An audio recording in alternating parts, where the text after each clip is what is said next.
the day before I leave, I've got to check the tanks.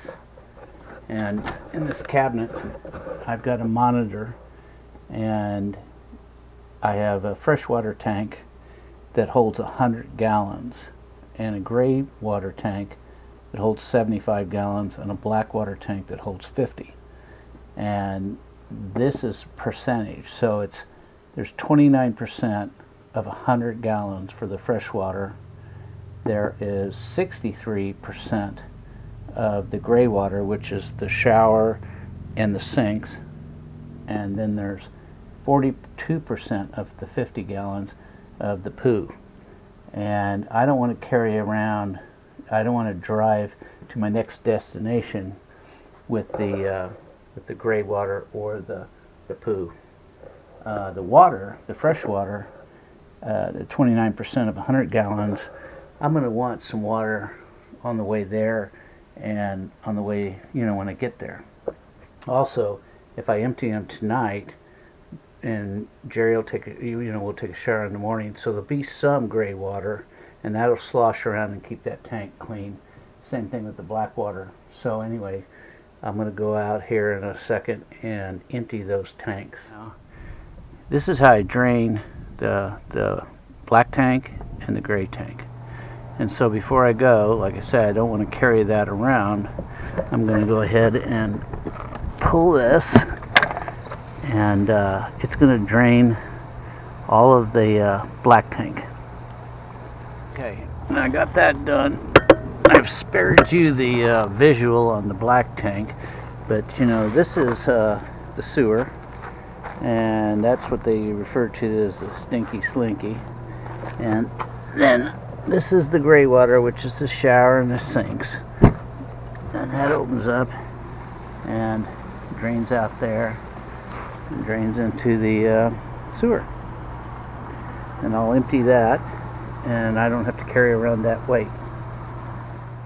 I can hook a hose up to it, to either one of these or both, and they spray into those tanks and clean them like a little car wash inside to clean out the black tank and the gray tank.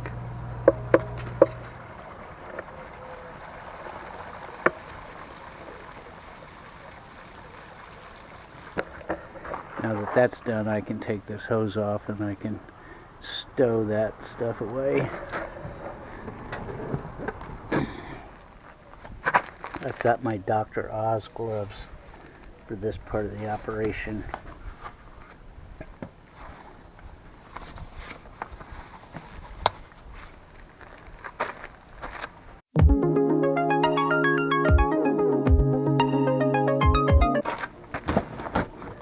You always empty the poo tank first, and then you pull the valve for the gray water. And it's soapy water. It just cleans out the stinky slinky.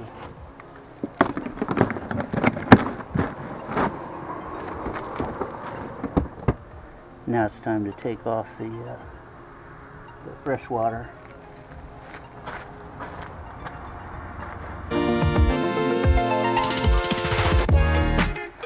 This side, drain out my hose.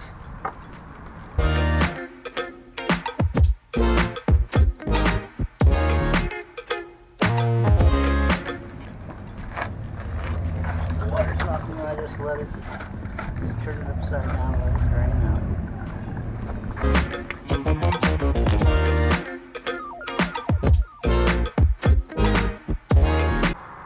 The other chore I've got to do is put the bikes back on the back of the rig, and that's what I've done here. I already got it.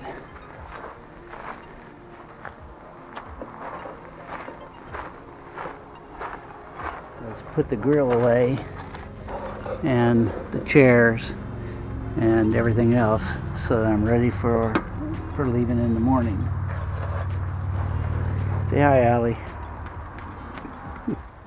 One of the things you'll notice here is that the front of the rig is pretty clean. It wasn't that way when I showed up. One of the first chores I have, the next day after I get into an area, I've got to clean that all off. That in the front of the truck, get all the bugs off of it. I've been driving the truck around, so it's got a few on it already. But at our next stop, I'll get it cleaned off, and that's just one of the things that you got to do when you RV. Well, it's travel day, and no matter how many times we've done this, we've got a check-off list, and we use it. It makes it easier not to forget what we got to do. On travel morning, we spend the morning vacuuming up, dusting everything, cleaning the entire rig, so that when we get to our next stop, all we have to do is open up the slides, and we can enjoy ourselves after driving for several hours. And everything that was on a countertop or hanging or on a shelf that will fall off, we have to take down and stow. We have a residential refrigerator, just like most people, that's what people have at home, and it runs on 120 volts. And so when I unplug the rig from Shore Power, what we call Shore Power, it's going to change over to the batteries. I got two 6-volt golf cart batteries in the rig, and they're going to feed an inverter, which is going to change that 12 volts into 120 volts, and we can travel for several hours with the refrigerator going. So in here we have a power management system, and right now we're still on Shore Power, but when I pull it off, it's going to go to inverter to power that refrigerator.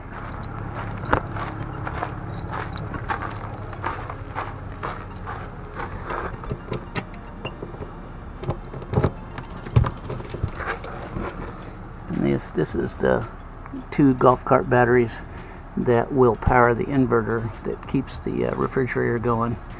This up here is the hydraulics for the leveling system that levels the rig. This is the inverter that changes the DC power to 120 volts. Now every time we get ready to move, Allie starts seeing us do familiar things that go along with moving, and she gets all depressed. I think what it is she wants to establish a territory, and she comes to a park and she marks everything and smells everything and feels like she knows what she's doing, and then the next thing she knows, I'm moving her, and she's like, oh man, I just got done and now you're moving me again. So she gets depressed. At least that's what appears to me. One of the things I gotta do is this swivels around, and when we're driving down the road, sometimes it swivels on to the outside of the sink, and you don't want that. So I tape it so it can't go anywhere.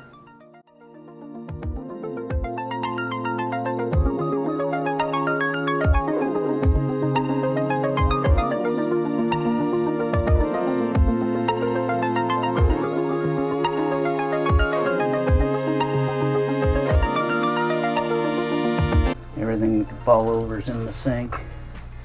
The mirror's latched. Got a pool noodle up here so that the shower door doesn't open, and some insulation so that the shower supply hose doesn't scratch up the wall. Everything's on the floor. And the next thing we got to do is we got to turn off the water heater, turn off the water pump, and turn off the step light. And then I turn off the air conditioning system. And Jerry and I, we could have got up these steps, but oh wow, she can't. So we bought her these steps, and I got to put these away every time we move.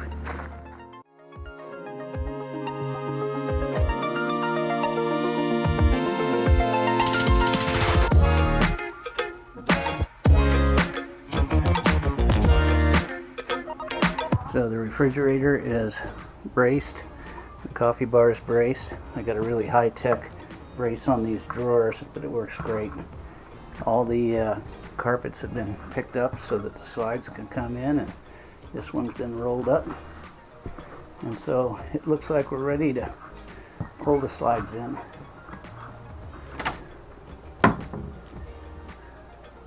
So this is the off-door slide.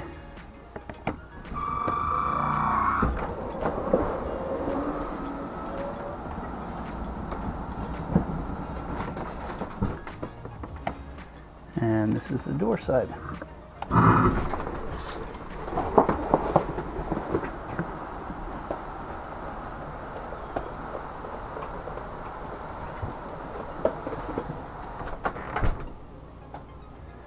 And we're all ready to travel. Turn the light out, turn the lights out. Gotta make sure these doors are shut. So the next step is to turn off the shore power.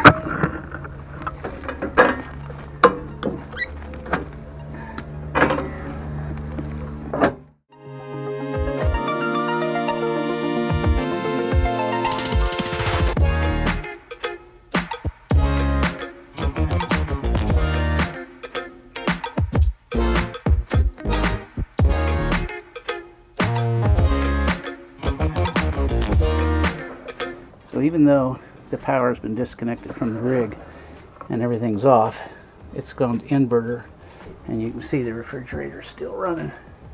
And it'll do that for several hours.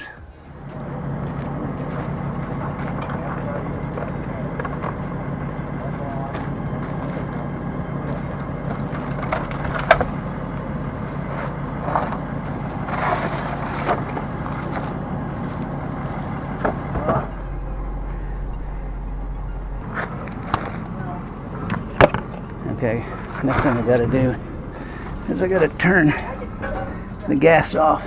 I want to drive with LP gas going. And close that.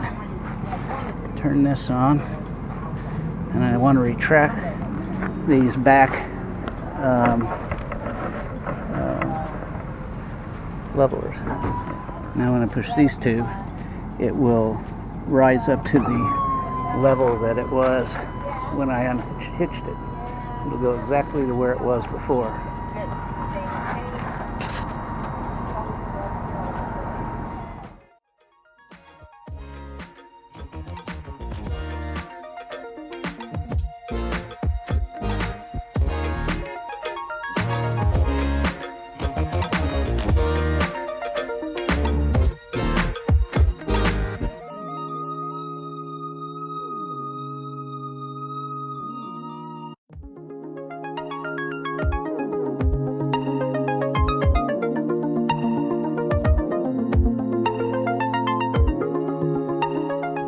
Okay, now that it's plugged into here, it's charging the battery in the rig from the truck.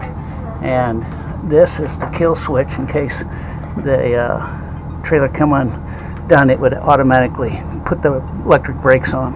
Then I got it chained in and locked in. So I always walk around the rig 2 times to make sure everything is locked. And check the tires. I look for any kind of problem.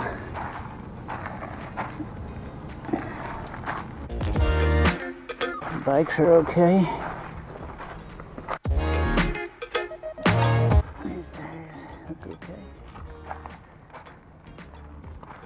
This is locked. Let's see here.